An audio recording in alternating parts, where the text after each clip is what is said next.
میرا تو سب کچھ ہی غلط ہے۔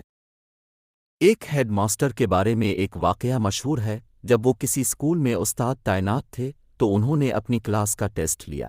ٹیسٹ کے خاتمے پر انہوں نے سب کی کاپیاں چیک کیں اور ہر بچے کو اپنی اپنی کاپی اپنے ہاتھ میں پکڑ کر ایک قطار میں کھڑا ہو جانے کو کہا۔ انہوں نے اعلان کیا کہ جس کی جتنی غلطیاں ہوں گی اس کے ہاتھ پر اتنی ہی چھڑیاں ماری جائیں گی۔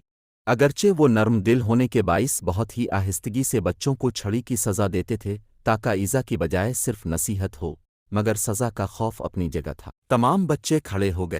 ہیڈ ماسٹر سب بچوں سے ان کی غلطیوں کی تعداد پوچھتے جاتے اور اس کے مطابق ان کے ہاتھوں پر چھڑیاں رسید کرتے جاتے۔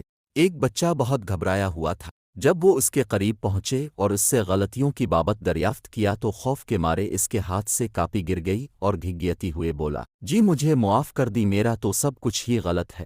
معرفت کی گود میں پلے ہوئے ہیڈ ماسٹر اس کے اس جملے کی تاب نہ لا سکے اور ان کے حلق سے ایک دلدوز چیخ نکلی۔